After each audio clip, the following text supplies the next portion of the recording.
Le titre définitivement attribué, Thierry Neuville et Nicolas Gilsoul posaient les pieds à l'autre bout de la terre avec la ferme intention d'écrire de la plus belle des manières le dernier chapitre d'une superbe saison 2017.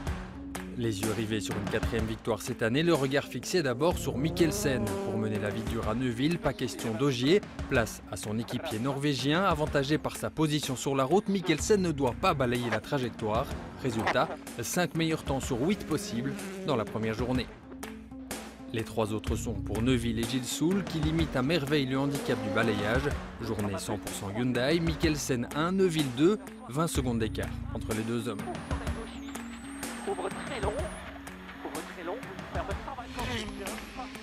120. Thierry a fichu ma journée en l'air. Dans la première qu'il gagne, j'étais à 1/10. Je suis vraiment énervé sur lui. On a une opportunité ici de gagner ce rallye, donc je vais me focaliser là-dessus en premier lieu. Mais samedi, Mikkelsen part à la faute, à la réception de ce saut. Double crevaison et abandon pour le Norvégien. Et le reste de la concurrence dans tout cela, beaucoup craquent au fil des spéciales. 80. Titans, another crash, left tight. Même le champion du monde se fait piéger, Ogier jamais dans la bagarre sur les pistes australiennes.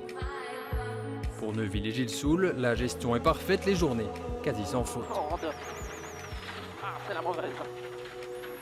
Ouais. Je sens vraiment Thierry très à l'aise, une très grande maîtrise de sa part.